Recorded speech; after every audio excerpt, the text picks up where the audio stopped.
Hello guys, আমাদের world committee Purulia যত member আছে বা আমাদের টিমে যত সকল ছানা আছে সবার তরফ থেকে নমস্কার জানাই, বুঝলে।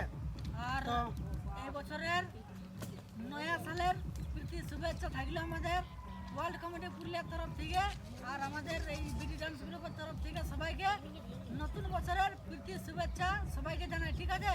তো যাই হোক, আজকে আমাদের অনেক দিন পর শুটিং হলো একটা, তো শুটিং হলো, তো আজকে আমাদের মানে একটু ভিডিও আসতে হয়তো লেট হয়ে গেছে, তো তার জন্য আমাদের দর্শক বন্ধুদের কাছে আমি ক্ষমা চাইছি। তো যাই হোক, এই চ্যানেলটার প্রডিউসার হচ্ছে আমাদের দাদা গোলচন্দ দা, আর ডাইরেক্টর হচ্ছে আমি, চ্যানেল ম্যানেজার হচ্ছে আমাদের বিদেশ বাবু, আর ক্যামেরাম্যান হচ্ছে আমাদের আরুল ভাই এদিকে আছে। তো যাই হোক, মানে আর এই যে আমরা গ্রুপের যত ছেলে আছি, তো সবাই একটু আমাদেরকে সাপোর্ট করো, আর একটু ভিডিও আমাদের আসতে লেট হয়ে গেছে, তার জন্য সবার কাছে আমি ক্ষমা চাইছি। তো আর লেট হবে না, আশা করি এবার আমাদের মানে কি বলবো লাগাতার ভিডিও আসতে আসতে থাকবে।